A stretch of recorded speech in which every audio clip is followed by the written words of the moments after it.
What's a Locked On Crossover Thursday edition? What needs to happen for Tennessee to jump back in the win column and take down Missouri for the third straight year? We'll tell you on a Locked On Crossover Thursday right here on Locked On Vols.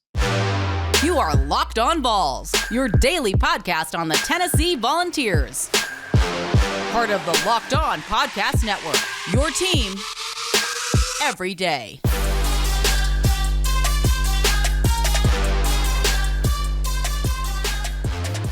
Hey everybody, welcome into it. This is Locked On Vols and a crossover edition with Locked On Missouri as well. I'm your host, Eric Kane. We'll say hello to John Miller here in just 1 second. Appreciate you guys for tuning in each and every day. This is your team every single day, a part of the Locked On Podcast Network. You can find this anywhere you find your podcast, completely free. And of course on YouTube. Thank you so much for subscribing to the YouTube channel. Hit that like button as well. Today's episode is brought to you in part by Upside. Download the free Upside app and use the promo code LOCK to get $5 or more cash back on your first purchase of $10 or more. That is at Upside. All right, let's say hello to our good friend John Miller of Locked On Missouri. Tennessee and Missouri getting going Saturday at noon Eastern at Neyland Stadium. John, what's up, man? Oh, not too much, man. Just looking forward to more SEC football. Good to see all you Volunteers fans again, and you too again, Eric. Yeah, for sure, man. It's been fun so far. Obviously, the season for Tennessee, it's been a whole lot of fun.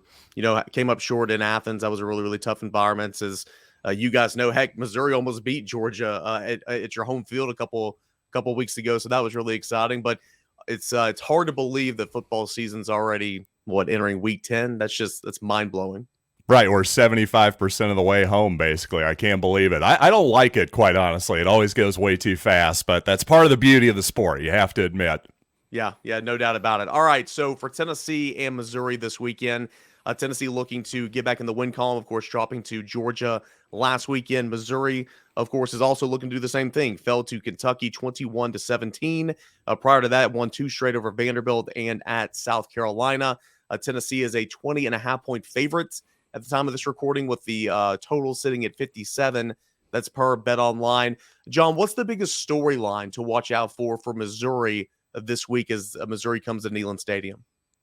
Well, I think it's the biggest story that it's been every week this season, essentially, is can Missouri muster enough offense to win? Now, if you happen to be a Volunteers fan that hasn't really paid attention to Missouri this year, you might be absolutely shocked by how much different this Tiger team looks than last year because, of course, Tennessee came into Columbia and just absolutely steamrolled Missouri last season. That game was over at halftime. I think it was 35-3, if my memory serves me correctly.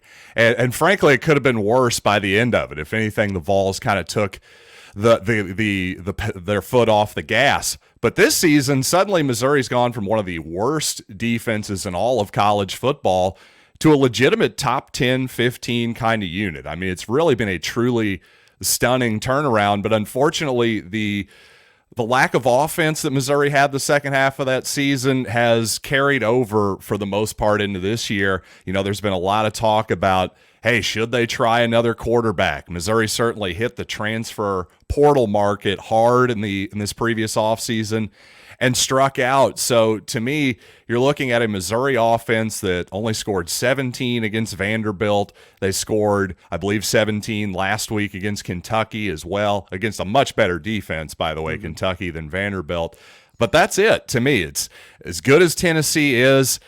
I just want to see that. Can Missouri muster enough offense? And also, I genuinely am curious to see how Missouri's defense matches up with Tennessee because, well, this is going to be a much different style. Yeah, it's going to be a much different style for sure. And, I mean, you got to credit Missouri, as you pointed out. I mean, the defense it's been really good. I mean, I've seen some bad football covering Tennessee the last couple of years, all right? So I'll say this I've been there. That Missouri defense last year, oh my goodness. I mean, I was blown away at the scheme and everything, especially coming from a former successful NFL defensive coordinator, an NFL head coach there last year. But the rebound's been incredible. I mean, top 15 in both, I believe, scoring defense and total defense. It's really been solid. I mean, I know a couple of transfers have come over to Missouri and really helped out in the middle with Tyron Harper from Florida. And in the back end, you have a Clemson transfer and Joseph Charleston, and one of your cornerbacks who was out all of last year but was a a starter in 2020. He's made his return. So it's been a really nice unit defensively, at least on paper. When I look at Missouri, and I'll get to my key for Tennessee here in a moment, but when I look at Missouri on offense, just on paper, looks like Missouri doesn't play an awful lot of players. I mean, of course, you got your quarterback, you run 2 running backs, and you really only have 2 wide receivers who are overly active. You don't throw much to your third wide receiver, don't throw much to the tight end. The offensive line it's been, not fantastic. It's allowed 19 sacks. What about the wide receiver in Luther? Was it Luther Brown, the former 5-star? Luther Burden, actually. Yeah. Burden, yeah. How has he progressed as the season's come along? I actually thought he had his best game as a receiver last week against Kentucky, which is a good sign. I thought he made a really crucial catch in the game on a scramble drill, good instincts by him, and also went up and high-pointed the football as well. I think, it's been a little bit of a slow start for him just in the receiving game. He's ran a punt back for a touchdown. He's taken some wildcat snaps that have been really productive. And don't get me wrong, he's had his moments as a receiver, but it's not as though he's just come in as a true freshman and lit up college football completely. But I think he's shown plenty of signs that he's definitely going to get there. I just think going back actually to a really exciting, the first time Tennessee and Missouri played all the way back in 2012 when they were members of the SEC, that triple overtime game at the end of the season, that was actually Dorial Green Beckham's coming out party. And I think we could see something similar to that for Burden at the end of the season. Not necessarily this week. That's not a prediction. I just think at some point, I think we could see maybe the big Burden game we're expecting. On the other side of Burden, you'll see a lot of Dominic Lovett in the slot. He's not really a traditional possession slot receiver, although he's got the hands and all the routes and everything. He's a very explosive guy too. He's really the one to watch. My storyline for Tennessee, and it's pretty simple. I mean, you were riding so high all season long. The darling of college football, in my opinion, still one of the best 4 teams in college football. But you got hit in the mouth last week. I mean, you went down. I mean, that game was hyped up as the game of the season, the game of the century, all that up until Ohio State, Michigan plays. But you got smacked. That crowd made a difference. Tennessee's offense didn't score a touchdown until the 4th quarter. I mean, that's unheard of in the Josh Heupel era at Tennessee. How are you going to respond against, again, a Missouri defense that has played really, really well? Now, what was that's my storyline. I want to ask you this real quick before we hit a reset. We're not hiding anything here. I mean, Missouri's defense played well against Vanderbilt, played well against Florida, played well against South Carolina, played well against Kentucky. That's not surprising, but played very well against Georgia. That is very surprising. What did Missouri's defense do to limit Georgia in that football game? Well, I think like they have been all season, I think they were really aggressive. And and it was a lot against Georgia. I went back and really watched that film closely, my own all 22 footage that I took from the stands. And it was a lot of tight man-to-man defense, bringing 5, 6, occasionally 7 guys in blitzing. And, you would think that, hey, Georgia, they got a bunch of 4- and 5-star receivers, right? Well, they weren't really able to separate and punish Missouri for that strategy. And I thought that was really interesting. And I'm interested to see if that can happen again in this game, because obviously Heupel's going to do quite a bit different strategy. I mean, obviously his offense is unique. Missouri fans know this well. He was our offensive coordinator in 16 and 17, so I don't need to tell Missouri fans that, or Tennessee fans for that matter. I just think that that'll provide a unique matchup and one that'll be really telling. If Missouri can hang with Tennessee, I think they can hang with anybody. Missouri fans like Heupel, right?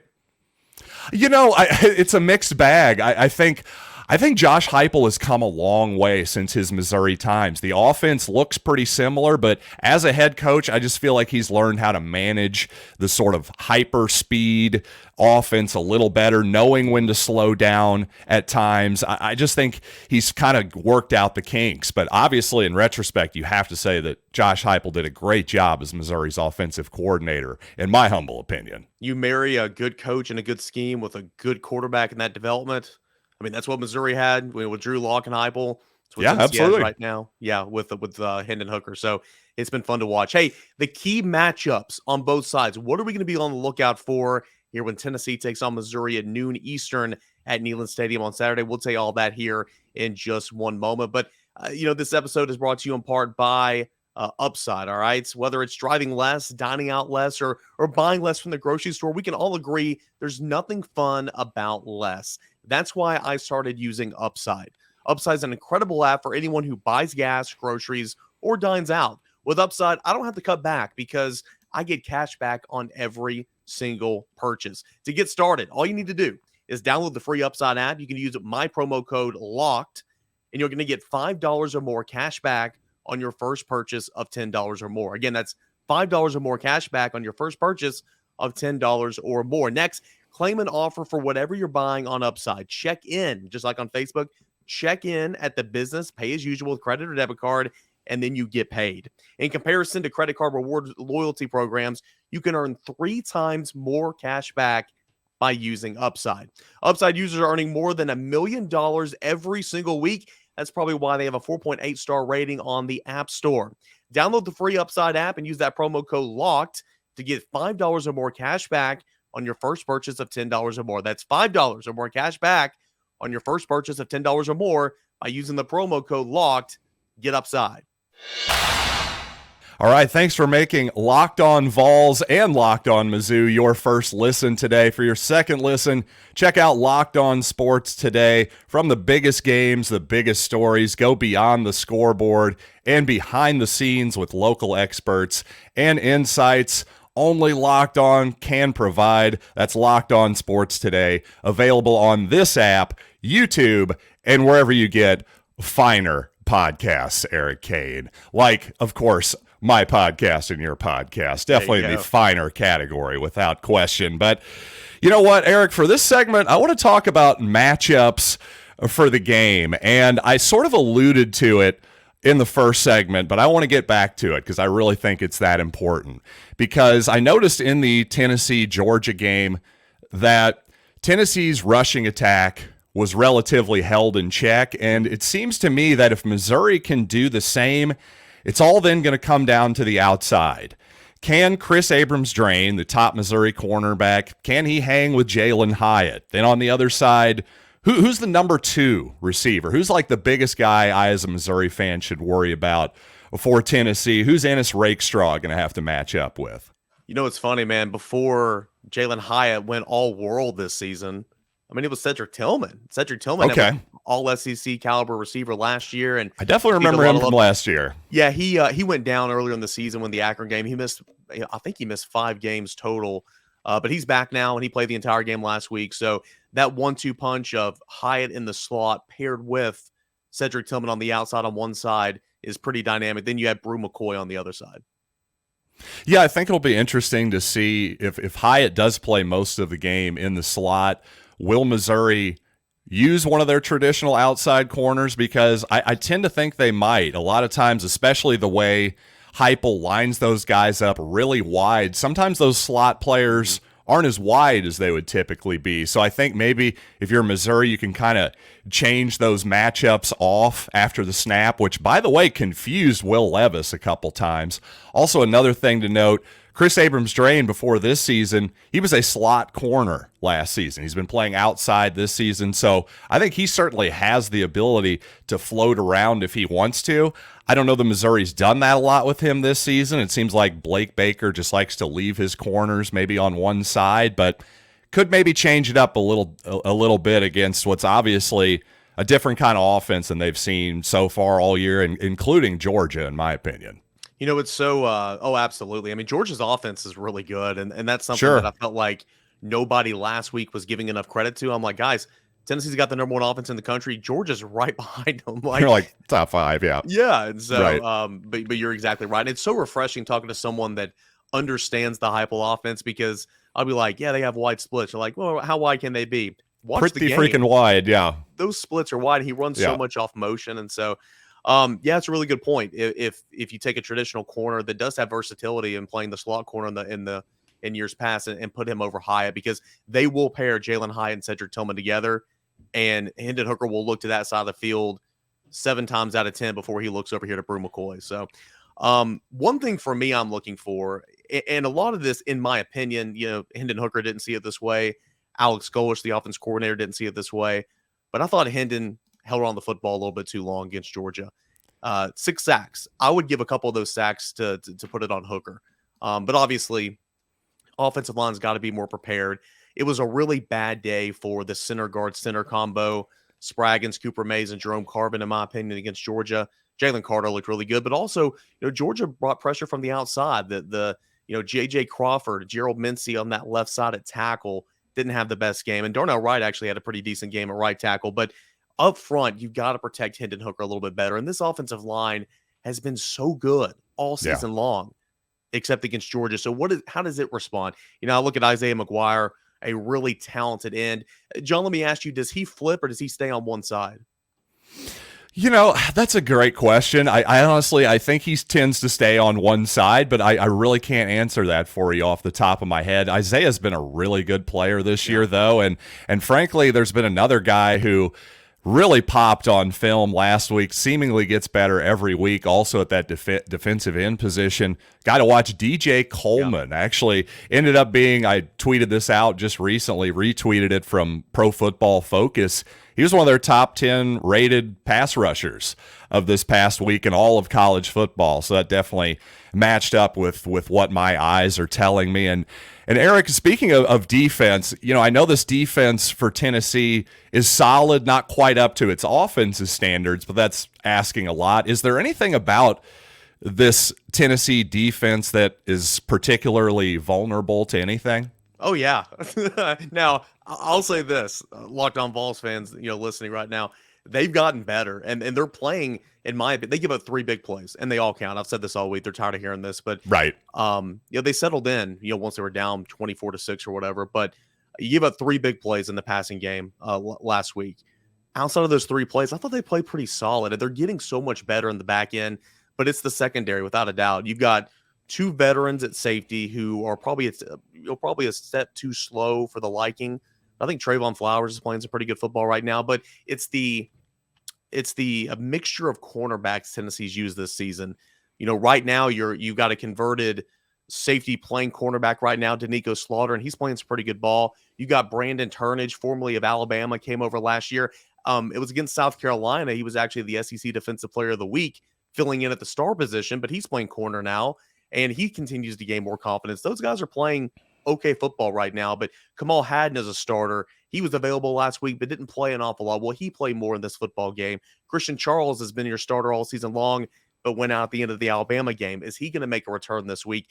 Very uncertainty, I guess, at the cornerback position for Tennessee here this season. But again, they've locked down. I think they're getting better every single week, and they're growing in confidence. And I think this defense, which was just horrible last year, has gotten much like Missouri. I think it's gotten miles and miles better from where it was this point in time last year to where you are here now in week 9, week 10 of the season. Well, that's interesting. Sounds like obviously Tennessee has some questions in the secondary, and Missouri has some explosive receivers that can make them pay. The question is, can they protect Brady Cook long enough to get him the ball? And frankly, can Brady make an accurate enough pass? That's kind of been the question all season. But I'll tell you, over at betonline.net, the game is Missouri getting 20.5 right now, and coming up, we will give you our final predictions on the game. But like I said, 20.5 maybe seems kind of high. I don't know. We'll have to ask Eric in a minute. 57 is the total, but of course, regardless of what you feel about this game, maybe you don't feel like you have an edge. Well, I got news for you. They got you covered over at betonline.net. Major League Baseball, the NBA, MMA, boxing, horse racing, cricket, soccer. They got everything you could possibly imagine over at betonline.net, where the game starts. All right, welcome back in here to a Locked On crossover edition, Locked On Vols with me, Eric Kane, Locked On Mizzou with John Miller. Tennessee welcomes Missouri for a noon Eastern kick. It's going to be on CBS, the first leg of that doubleheader. That is coming up on Saturday. And Tennessee, of course, 8-1 on the season. College football playoff hopes still very much alive. Need to win convincingly over the next 3 weeks. to help with the eyes of the committee. And of course, Missouri playing some really good defensive football, trying to come back from a loss last week to Kentucky, 21-17. John, before we get into our predictions, I want to ask you a little bit about that secondary for Missouri. We've talked about the front seven a little bit and the good play of linebacker Tyron Hopper from Florida.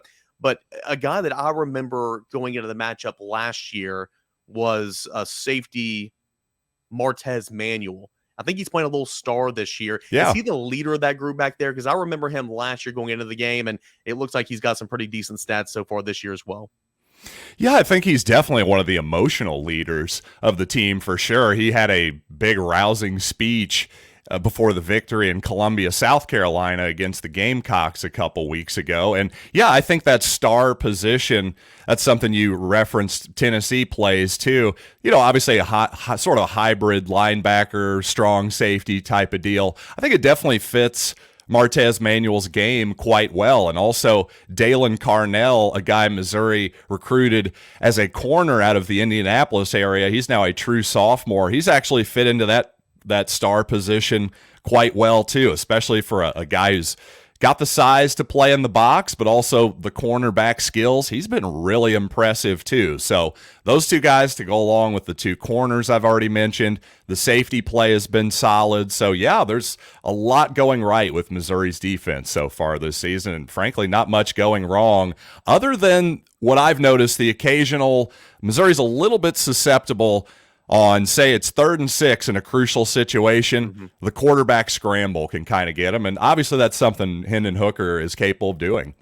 Yeah, he needs to do more of that. I mean, he really does. He did a whole lot of that against Florida, did some against Alabama, did a whole lot of it last year. But this year's not done an awful lot. Like against Georgia, you got to run Hendon Hooker to win that football game, and they did. And so you're exactly right. And that's something that Tennessee's defense has struggled with at points of times as well. You had Stetson Bennett that ran for a touchdown on the opening drive for Georgia, or the second possession for Georgia in that football game last week as well. So I know those woes. For Missouri to win this game, obviously you need to slow down Tennessee's offense, but I would imagine, John, you got to get good Brady Cook. You've got to establish some type, because I mean Tennessee's going to score. I mean, the fact that Tennessee was held to 13 points was just shocking. I mean, Tennessee might not have won that game last week, but I thought it might have been like a 35-28 or something like that. You've got to get good play from Brady Cook in order to keep pace with Tennessee, because I feel like for Missouri at least, slowing that defense down, but also getting some points yourself, because Tennessee's going to get some points. Well, I guess I'll slightly disagree with you. Now, obviously, Missouri does need a good performance from Brady Cook. I just don't think let's say, this is obviously a long shot, folks, but let's say Missouri upsets Tennessee. Well, what is that going to look like? To me, it's not going to be, hey, Missouri won 35-34 and Brady Cook threw for 380 yards. I just don't see that happening. We haven't seen it all so far this entire season. Why would we see it now? To me, it's going to have to be a kind of performance. Is Missouri's defense as good as Georgia's? Probably not, but it's also not that far off either. So if you're Missouri, to me, if you're going to pull the upset here, you're going to somehow have to hold Tennessee to probably 20 points or less, because I just don't see a scenario where the offense wins it for the Tigers. What do you think? Yeah, I mean, I certainly don't see a scenario where Missouri scores into the 30s. I think I saw the stats, and you might know it off the top of your head. Missouri scoring holding opponents to 18 points in conference play, but only scoring 17 or 18 as well. Something like that, yeah. You got to be in the mid-20s if that were to happen, in my opinion, kind of like what you were saying. For Tennessee, especially with game, the pace of the game, I mean, it's going to naturally, you're going to have more possession, so that does make sense. Yeah. For Tennessee to get back in the win column, I mean, you got to protect Hendon Hooker more. You got to come back, get off to a fast start. Tennessee's such a good first quarter team, and you got to run the football. You mentioned earlier that Tennessee's run game was kind of held in check pretty well, and you're right. Against Georgia last year, Tennessee ran for 55 yards, and I think Tennessee finished with 94, 95. Lost Jabari Small early in that football game. He always deals, the starting running back. He always deals with a banged up shoulder. He took a pretty hard lick, came back in for a couple plays, and then you didn't see him at all in the second half. Think that he's going to be okay to go, but for Jabari Small, it's one bad hit, he could be out for the for the game. We've seen that so many times. But Jalen Wright, the running back as well, will get the bulk of the carries. He'll split carries as well, even with Jabari Small in there. they've just got to establish a run. I don't know if Heupel said this when he was at Missouri, but he says it all the time here, and it rings true. Tennessee's been a very good running football team. For Tennessee to do what it wants to offensively, it's got to have balance, and it's got to run the football. Tennessee couldn't do that against Georgia. So can Tennessee run the football effectively against Missouri that's allowing just 111 yards per game, which is a really, really good number? We'll find out. Tennessee and Missouri, the Vols are 20.5-point favorites. John, how do you see this game going, man? Well, I got Tennessee winning it. I got them 28-14. I just think, again, I just think Missouri is really, really good defensively, but they're probably going to give up more than their average just because of the nature of how Josh Heupel and the Vols like to play football. And I just don't see Missouri, especially in what's a brutal environment. I mean, when Tennessee's rocking, when they're really good, that's as tough a place to play as about anywhere. It's just hard to see Missouri's offense doing a whole lot in this game. So again, I got it 28-14 Vols. You know, as impressive as Missouri's defense has been, and a lot of credit to what's his name? He's the former LSU linebackers coach, right? The Blake Baker. Yes, yeah. Yeah. Credit to him. He's done a really, really nice turnaround for now the third DC under Eli Drinkwitz. Right. Done a really nice job. I see Tennessee coming back, knowing, number one, you lost. Yeah. The frustration. Tough spot for Missouri. Also knowing what's at stake for Tennessee because you are still very much in the conversation of a college football playoff berth. I think it's going to be a tough spot for Missouri. I see Tennessee coming out and scoring early and trying to get some style points. So I'll take the over slightly. I'll take the over slightly at about 38-17. Okay. Tennessee winning against Missouri. And, I think Tennessee's a good team, obviously, but I also think Tennessee's got a lot of motivation coming into this football game. What were you going to say, John, about that score? Well, I was just going to point out that this is the second time you've brought up style points here for Tennessee. And hey, Josh, take it easy, man. This is your former school, all right? By the way, if Tennessee wins out and wins the SEC, I'm pretty sure they'll find a spot for you guys in the college football playoff. I wouldn't worry about it too much. That's all I'll say there. Tennessee right now, I mean, even if you went out, I mean, unless there's a collapse from Georgia, I mean, unfortunately, you're not going to go to Atlanta. So that's why all those kind of matter. And it's funny, too. I say style points, and you probably know this as well because you covered Josh Heupel.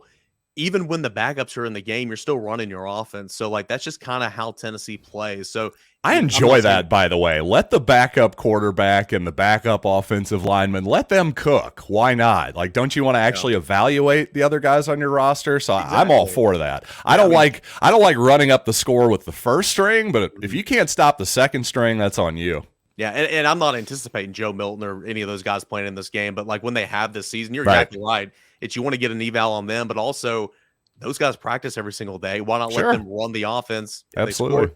They score. So yeah, that's kind of how I see it, man. All right, so I've got 38-17. You've got, what was it, 28-17? 28-14, yep. 28-14. All right. We will see what happens for Tennessee and Missouri. It's coming up at noon Eastern at Neyland Stadium Saturday, and the game will be televised on CBS. Hey, guys, Locked On Balls listeners, if you want continual preview coverage of who the Missouri Tigers are, give John Miller over at Locked On Mizzou a listen throughout the rest of the week. He does a fantastic job covering that team. He knows that team inside and out. If you want to know the foe, listen to John Miller over at Locked On Mizzou throughout the rest of the week. And, of course, you Missouri listeners, you want to know the inside scoop on the Tennessee Volunteers, come on over here. There's plenty of room. Sit down, have a beer, and we'll hang out over on Locked On Vols.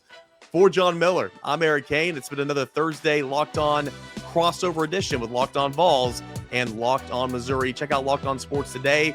Biggest stories on the sports today, the biggest take as well on this app, YouTube, wherever you find it. That's Locked On Sports Today.